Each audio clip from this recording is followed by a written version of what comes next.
Olá, boa tarde. Boa tarde. Vamos aproveitar para nossa live do dia e assim a gente pode conversar. Eu quero aproveitar e falar com vocês sobre. Tentando achar meu filtro aqui, não tô achando. Mas vamos aproveitar para a gente conversar sobre o post que foi muito bem aceito. E várias pessoas comentaram sobre as armadilhas que nós não podemos cometer com as crianças.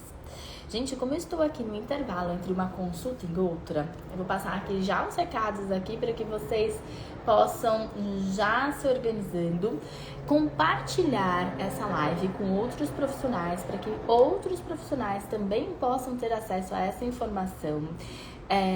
E mais do que isso, né? Já mesmo que você depois assista, compartilha com outros, comenta, porque assim a gente consegue, vocês sabem, a gente leva a informação para mais pessoas. O Instagram entrega assim e a gente vai jogar esse mesmo jogo para que as informações e essas crianças possam ter o acesso a estímulo de fala correto.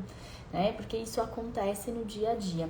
E eu tenho feito aqui até uma pesquisa com profissionais e uma das dificuldades é ter técnicas, ter estratégias para estimular a fala das crianças no dia a dia, na rotina de aula, de trazer essas crianças, até uma fala de uma professora. Eu não sei como estimular e fazer, eu não sei nem como agir com uma criança que não fala. Uma criança que tenha mais de 2 anos e não fala, eu não sei como começar esse estímulo dessa fala dessa criança. Então, é sobre isso que a gente vai falar exatamente hoje. Então, a primeira armadilha que muitas vezes nós fazemos e é sem querer, sabe? Porque a gente tenta a todo momento trazer para a criança que ela fale, porque a gente viu que a criança está crescendo, que ela não atingiu os marcos do desenvolvimento da fala e da linguagem, e a gente quer que ela fale, então a gente tenta dar uma pressionada.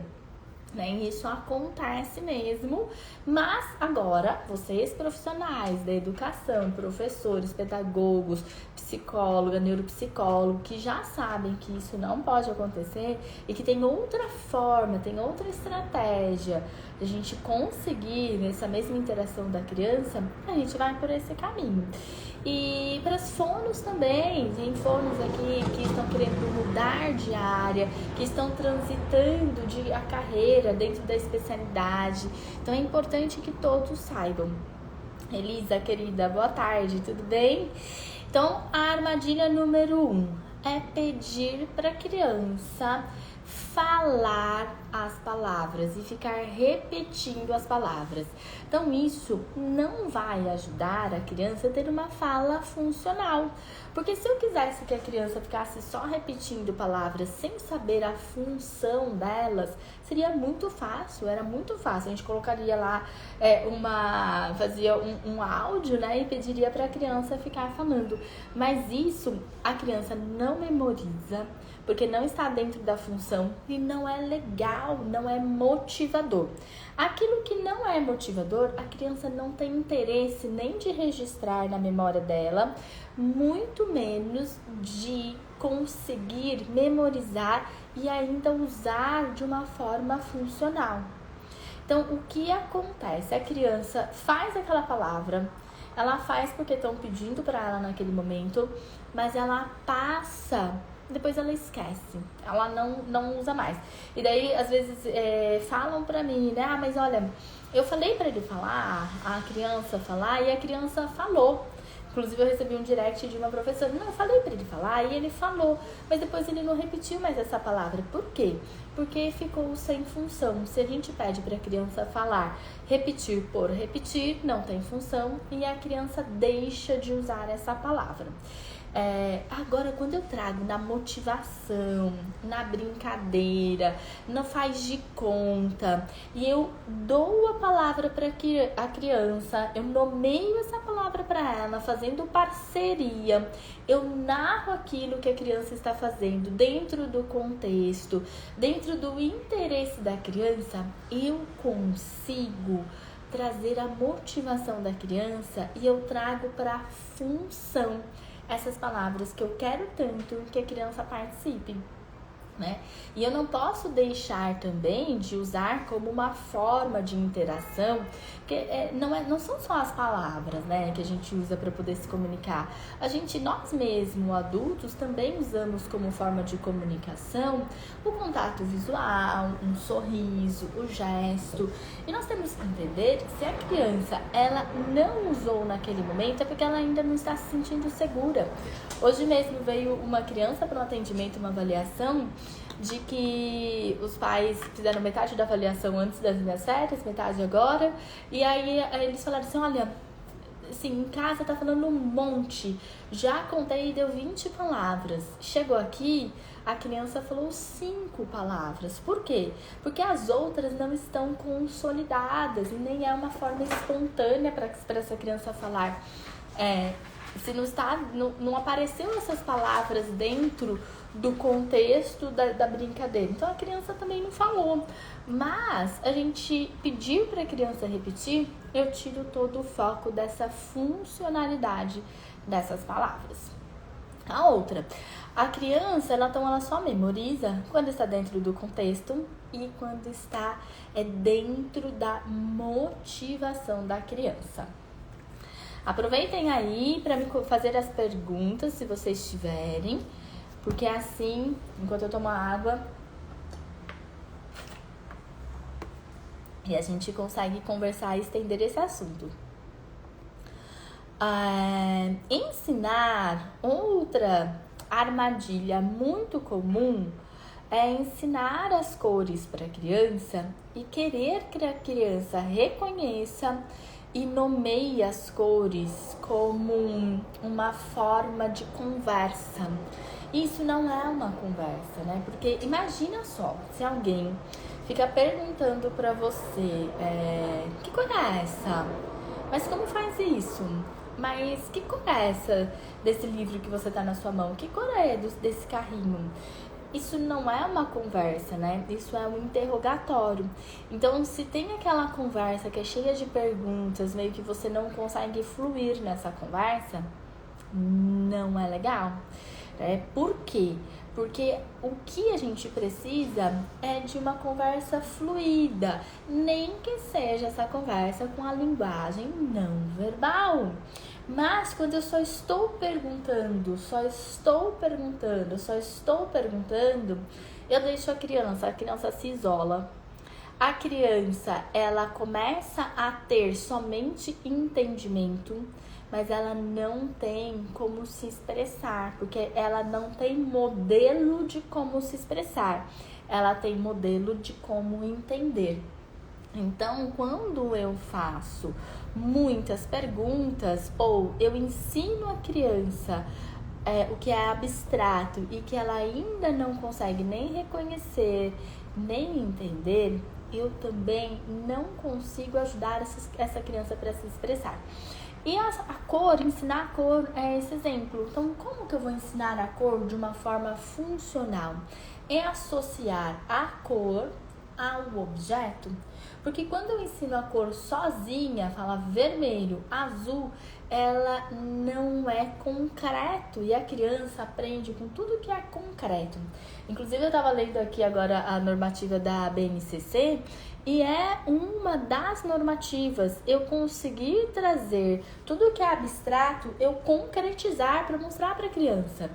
Por exemplo, o tempo, você fala para a criança 5 minutos e a gente vai pro parque. Será que essa criança entendeu? E eu vou te dizer que não. Ela não entendeu, porque o que é 5 minutos? Nós, adultos, nos perdemos em 5 minutos. A gente fala, nossa, passou tão rápido, eu nem vi. E a criança também não sabe. Mas, como você vai colocar esses minutos que você quer contar para a criança de uma forma concreta? Como será que vocês fazem isso? É colocando um cronômetro. Vocês podem colocar cronômetro, ampulheta, timer, mas alguma coisa que de uma forma concreta a criança possa visualizar de alguma forma que aquele tempo acabou.